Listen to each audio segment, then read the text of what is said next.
तो how are you guys, online study के हमारे इस चैनल में आप सभी का स्वागत है। आज का हमारा टॉपिक है वही 12th फिजिक्स का chapter number 10 that is alternating current का पार्ट नंबर 15। इससे पहले हम 14 पार्ट करा चुके हैं और जो जस्ट इससे पहले वाला पार्ट है दैट इज लेक्चर नंबर 14। उसमें हमने कुछ बेसिक न्यूमेरिकल्स लिए थे जो आरएल एवं आरसी सर्किट से रिलेटेड थे और आज हम लेंगे numericals based upon RLC circuit. यानी पिछला वाला लिया था वो आरएल सर्किट और आरसी सर्किट से रिलेटेड न्यूमेरिकल्स थे। आज हम लेंगे आरएलसी तीनों कंबाइंड हो उनसे रिलेटेड न्यूमेरिकल्स। तो वीडियो को स्टार्ट करने से पहले से लाइक सब्सक्राइब और शेयर कर दीजिए। सो हम ज्यादा टाइम वेस्ट किए बिना अपने न्यूमेरिकल पे आ जाते हैं। सो गाइस फर्स्ट न्यूमेरिकल ये है कि जो नीचे सर्किट दिया गया है ये वाला सर्किट, इसमें हमें क्या ज्ञात करनी है, वोल्टता की गणना करनी है, प्रत्यावर्ती धारा स्रोत की वोल्टता। यानी प्रत्यावर्ती धारा स्रोत इसमें से कहाँ दिख रहा है आपको? मुझे तो यहाँ दिख रहा है क्योंकि यहीं से तो प्रत्यावर्ती धारा जनरेट होती है।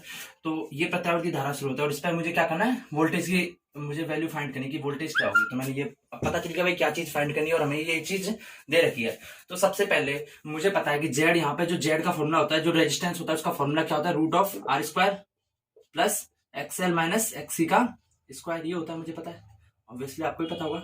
और मुझे पता है कि ये क्या सीरीज में है, ये सभी के सभी सीरीज में है ना। ऑब्वियसली ये सीरीज सर्किट है तो सीरीज सर्किट में जो करंट होगी वो सब में आई होगी, फिक्स होगी सब में। इसमें भी आई जाएगी, इसमें कितनी जाएगी, इसमें भी आई जाएगी, और यहाँ से जो निकलेगी वो इसमें भी आई जाएगी और इसमें भी आई जाएगी। आई आर एम एस कर लो या सिंपल आई रख लो, मैं अब आर एम एस लिखूंगा नहीं, आप अपने आप समझ लेना आर एम एस वैल्यू होगी।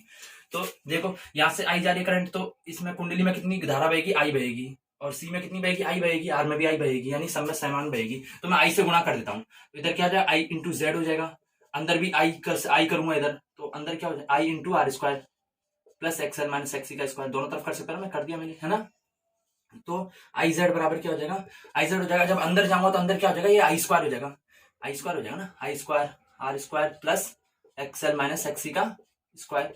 ऑब्वियसली अब देखो ये रूट आ रहा है, रूट में से स्क्वायर हटाऊंगा तो अपने आप हट जाएगा। जब ये रूट पे ये स्क्वायर आ रहा है और बाहर रूट है तो हटाऊंगा तो बाहर आई निकल के आएगा, तो अपने आप लिख सकते हैं ऐसे।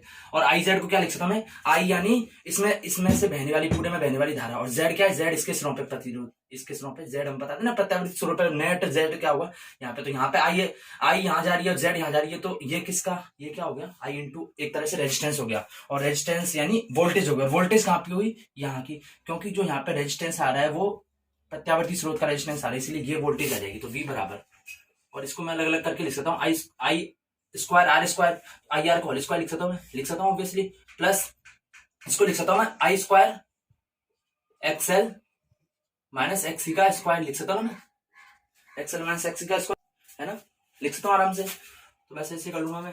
तो V बराबर रूट ऑफ आई आर, क्या होता है, आई आर यानी आर रेजिस्टेंस आ रहा है, तो यानी इसके सिरों पे आ गई, तो इसके सिरों पे क्या है, वोल्टेज मुझे पता है, इसके सिरों पे वोल्टेज को मैं वी आर से डिनोट कर देता हूँ, या फिर ऐसे डायरेक्ट लिख लेता हूँ, इसके सिरों पे वोल्टेज, इसके सिरों पे कितनी दे रखी है, 40 दे रखी है, तो 40 का स्क्वायर प्लस, अब मैं इसको अंदर मल्टीप्लाई करूंगा तो ये आई है, तो ऐसे लिख सकता हूँ मैं, I XL minus I XC का होल स्क्वायर। आप सोच रहे होंगे ये स्क्वायर तब आई क्यों रहेगा, क्योंकि बाहर मैंने स्क्वायर लगा दी ना, बाहर कॉमन निकालोगे, बारिश में से कॉमन निकालोगे तो आई कॉमन निकलेगा, लेकिन स्क्वायर तो आई स्क्वायर हो जाएगा। तो ये आई एक्सएल माइनस एक्सी का स्क्वायर। अब देखो आई एक्सएल यानी एक्सएल कहाँ पे आ गया, ये रहा, और इसमें सिरों पे करंट आई आ गई, तो ये क्या होगा, ये इसके सिरों पे वोल्टेज आ गई, इसको कुंडली के सिरों पे वोल्टेज लिख सकते हैं। तो मैं इसको यहाँ पे लिख रहा हूं, तो V बराबर रूट ऑफ 40 का स्क्वायर प्लस आई एक्सएल यानी इसके सिरों पे वोल्टेज, इसके सिरों पे वोल्टेज कितनी है, इसके सिरों पे 40 माइनस आई एक्सी यानी कैपेसिटेंस के सिरों पे वोल्टेज वो कितनी है, 80, तो माइनस 80 का होल स्क्वायर लिख सकता हूं मैं। तो V हो जाएगा रूट ऑफ 40 का स्क्वायर प्लस 40 माइनस 80 क्या होगा, माइनस 40 होगा, और माइनस 40 का स्क्वायर क्या होगा, ऑब्वियसली प्लस में ही आएगा ना, क्योंकि माइनस का, एक बार ऐसे कर लेता हूँ, माइनस 40 का स्क्वायर, है ना। तो माइनस का स्क्वायर, कोई भी -2 का स्क्वायर करो तो कितना आता है, 4 आता है, और 2 का स्क्वायर करो तो भी 4 आता है, किसी का भी करके देख लेना, अपने आप आएगा, स्क्वायर पॉजिटिव आता है। तो मैं इसको लिख सकता हूँ रूट ऑफ 40 का स्क्वायर, कॉमन आ जाएगा इसमें से, देखो तो इधर क्या बचेगा, 1 बचेगा प्लस 1, है ना, लिख सकता हूं मैं। तो V क्या आ जाएगा, V रूट 40 है का स्क्वायर और बाहर रूट है, तो ये रूट से स्क्वायर कैंसिल आउट हो जाता है, अंदर क्या जाएगा, 1 + 1 2, 40 रूट 2 वोल्ट इसकी क्या आ जाएगी, वोल्टेज आएगी, क्या आ जाएगी, वोल्टेज आएगी, हमारे प्रत्यावर्ती धारा स्रोत की वोल्टता। प्रत्यावर्ती धारा परिपथ में L की वैल्यू में यानी प्रेरक तत्व की वैल्यू में दे रखी है 0.5 हेनरी, और कैपेसिटेंस यानी C, ये C है, C की वैल्यू क्या दे रखी है, 8 माइक्रो फेराड। माइक्रो है तो मैं पता है कि सिंपल मैं कन्वर्ट करूंगा एक प्रॉपर यूनिट में, तो 8 माइक्रो को मैं 10⁻⁻6 लिख सकता हूँ, फेराड कर सकता हूँ, ये हो गया। तो परिपथ में अधिकतम धारा के लिए कोणीय आवृत्ति बेसिकली होता है ओमेगा को कहते हैं कोणीय आवृत्ति, और सिंपल आवृत्ति को पता ही है, को सिंपल आवृत्ति कहते हैं। ये दोनों हमें फाइंड करनी है, यानी क्वेश्चन में दे रखा है ये दो चीजें दे रखी है और ये कंडीशन दे रखी है अधिकतम धारा के लिए कोणीय आवृत्ति में आवृत्ति का मान ज्ञात करना है। तो मैंने बताया था कि अधिकतम धारा कब होती है अधिकतम धारा, जब परिपथ अनुनाद में हो। परिपथ किसमें हो? अनुनाद में। परिपथ अनुनाद में हो, अनुनाद में किसमें? अनुनाद में हो तब आई मैक्सिमम होती है, आई मैक्स होती है, मतलब अधिकतम धारा होती है। आई मैक्सिमम हो जाती है, मैक्स हो जाती है ना, अधिकतम धारा हो जाती है। तो मुझे पता था अनुनाद में होता है जब अधिकतम धारा होती है, और मुझे पता है कि अनुनाद की कंडीशन में मैंने बताई थी, अनुनाद आवृत्ति निकालने का फॉर्मूला बताया था, है ना, बताया था कि एफ बराबर क्या होता है 1/2π√LC। ये मैंने ड्राइव कर चुका हूँ, ऑब्वियसली कर चुका हूँ। तो इससे मैं ओमेगा निकालना है, या फिर पहले ओमेगा निकाल लेता हूँ। 2πf को ऊपर गुणा कर दूंगा तो 2πf क्या हो जाएगा 1/√LC।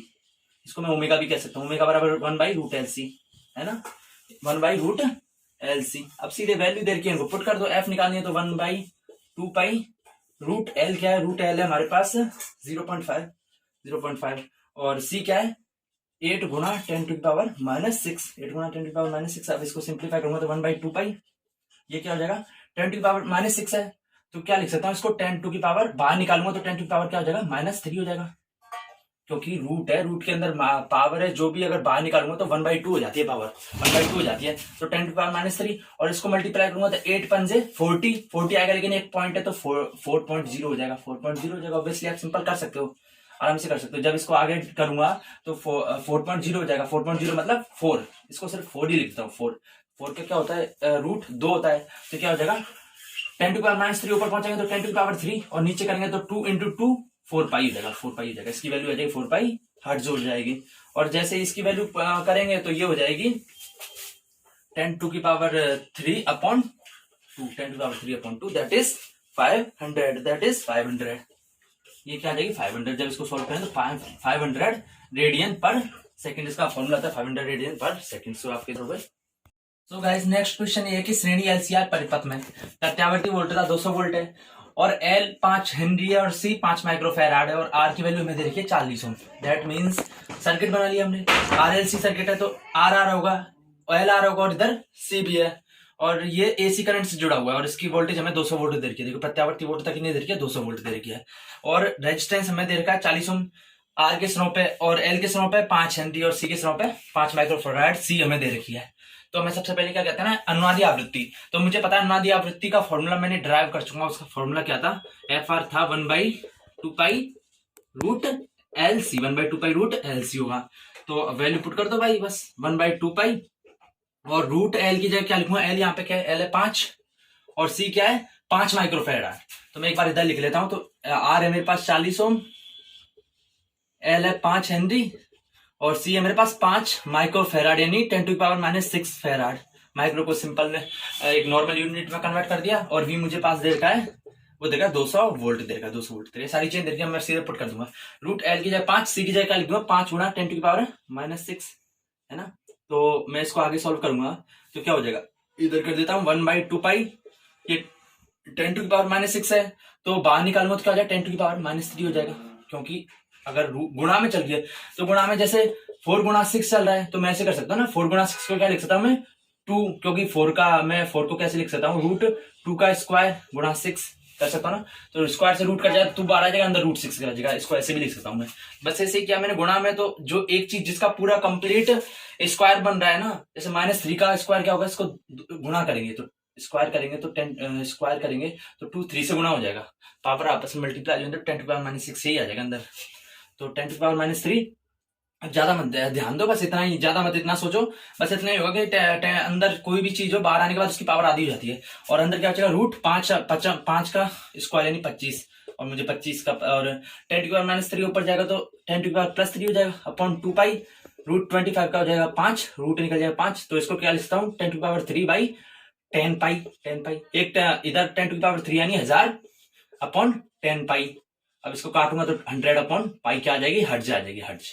ये हमारी अनुनादी आवृत्ति आएगी, मतलब सिंपल फॉर्मूला में पुट कर दिया वैल्यू। और अगला परिपथ की प्रतिबाधा, यानी अगला क्या हमारे पास परिपथ की प्रतिबाधा यानी Z मुझे क्या कहना है, मुझे पता है Z का फॉर्मूला क्या होता है √R², plus XL minus XC का स्क्वायर, एक्सएल माइनस एक्सी का स्क्वायर होता है। प्रतिबाधा पूछा, प्रतिबाधा का फॉर्मूला ये होता है। आप प्रतिबाधा प्रतिघात इन और प्रेरक तो इन सब में कंफ्यूजन मत होना। जो प्रतिघात हो जाएगा तो अपने आप याद करना, प्रेरक के प्रतिघात, धारिता प्रतिघात, यानी सिर्फ ये चीज आ रही होगी, प्रेरक धारिता ही आ रहा हुआ है ना, प्रेरक की प्रतिघात। अगर प्रतिघात बोलेगा तो उसके साथ स्पेशल वो लगाएगा भाई कि प्रेरक की प्रतिघात या धारिता की प्रतिघात है, वो कुछ नहीं लगाए, सिर्फ प्रतिबाधा लिखे तो पूरे का निकाल लेना। तो R square plus XL minus XC का स्क्वायर ये हो जाएगा। और आर की मेरे पास ये दे रखी है, एक्सएल होता है एल ओमेगा, तो एल ओमेगा बस वैल्यू पुट कर दो रूट ऑफ आर स्क्वायर यानी आर का क्या है 40 का स्क्वायर प्लस एक्सएल यानी एल ओमेगा, ओमेगा को क्या लिख सकता हूं मैं 2 पाई एफ। मुझे अनुनादी आवृत्ति के अनुनादी इस कंडीशन में निकालनी है, अनुनादी कंडीशन में निकालनी है, तो एफ की जगह मैं ये वैल्यू पुट कर दूंगा एल गुणा 2 पाई एफ माइनस 1/एक्स सी का होता है 1/सी ओमेगा, सी इंटू 2 पाई एफ हो जाएगा है ना, इसका स्क्वायर ये हो जाएगा। और उसके बाद जब वैल्यू पुट करेंगे तो 40 का स्क्वायर प्लस ये हो जाएगा एल की जगह क्या दे रखा हूं मैं 5 इंटू 2 पाई इंटू एफ क्या है फ्रीक्वेंसी मेरे पास आ गई 100/पाई आ गई, माइनस 1/सी क्या है मेरे पास 5 गुणा 10⁻⁻6 है, -6 गुणा 2 पाई गुणा एफ क्या है 100/पाई ऊपर पहुंच जाएगा, फिर 100/पाई ऊपर पहुंच जाएगा, इसका स्क्वायर हो जाएगा। मैं इसको थोड़ा इधर करके लिख देता हूँ, इधर कर देता हूँ। तो रूट ऑफ 40 स्क्वायर प्लस, अब देखो ये पाई से पाई कट जाएगा तो अंदर क्या हो जाएगा 5 2 जा 10 और 10 को 100 से करेंगे तो 1000 हो जाएगा 1000 माइनस, अब देखो इस पाई से ये पाई कट जाएगा और ये 10⁻6 ऊपर जाएगा, 10⁻⁻6 ऊपर जाएगा 6 हो जाएगा है ना। तो इसको क्या लिख सकता हूं मैं 10⁻6/5 5 गुणा 100/5 गुणा 100 5 गुणा 100 इंटू 2 का स्क्वायर। अब देखो 5 इंटू 2 क्या हो जाएगा 100 हो जाएगा, 100 है ना 100 हो जाएगा, 100 5 इंटू 2 क्या हो जाएगा 10 हो जाएगा, 10 को 100 से करेंगे 1000 का 10⁻6 में डिवाइड करेंगे तो इसकी वैल्यू भी 1000 आ जाएगी, 40 का स्क्वायर प्लस ये हो जाएगा 1000। अब माइनस देखो 5 2 10 हो जाएगा, 10/10 5 2 10 इंटू 100 करेंगे तो 1000 और 10⁻6 में 1000 का डिवाइड करेंगे तो 1000 आएगा, ये आ जाएगा। अब इसको सॉल्व करेंगे तो देखो ये इससे तो ये कट जाएगा तो अंदर क्या बचेगा रूट 40 का स्क्वायर से रूट कट जाएगा तो क्या बचेगा 40 ओम बचेगा, 40 ओम ही बचेगा, यानी इसके बराबर आ जाएगा देखो 40 ओम। और मैंने ऑब्वियसली पहले भी बताया था कि जब अनुनादी स्थिति होती है क्या होती है अनुनादी आवृत्ति होती है, अनुनादी कंडीशन में जो नेट प्रतिबाधा होती है वो किसके बराबर होती है, मैंने बताया था एक्स जो जेड होती है वो आर के बराबर ही होती है, आर के बराबर ही होती है क्योंकि एक्सएल और एक्सी बराबर हो जाते हैं अनुनादी आवृत्ति में, आप खुद भी समझ सकते हैं। तो उसकी वैल्यू मैंने पूरा वैसे बता दिया है, डायरेक्ट कर देता, डायरेक्ट भी आप कर सकते हैं। तो अब अगला क्या करना है हमें अनुनादी आवृत्ति पर धारा का मान, यानी आई की वैल्यू हमें फाइंड करनी है किस पर धारा अनुनादी आवृत्ति पे है ना। तो मुझे पता है v बराबर क्या होता है आई इंटू जेड होता है, आई इंटू जेड होता है ना। तो लेकिन अनुनादी आवृत्ति है यानी अनुनादी की स्थिति में जेड की वैल्यू क्या हो जाएगी, जेड की वैल्यू हो जाएगी क्या हो जाएगी आर हो जाएगी, आई इंटू आर हो जाएगा, तो वी की मुझे 200 दे रखी है और आई मुझे पता नहीं है, इंटू आर क्या है आर 40 है, 40 कर सकता हूँ।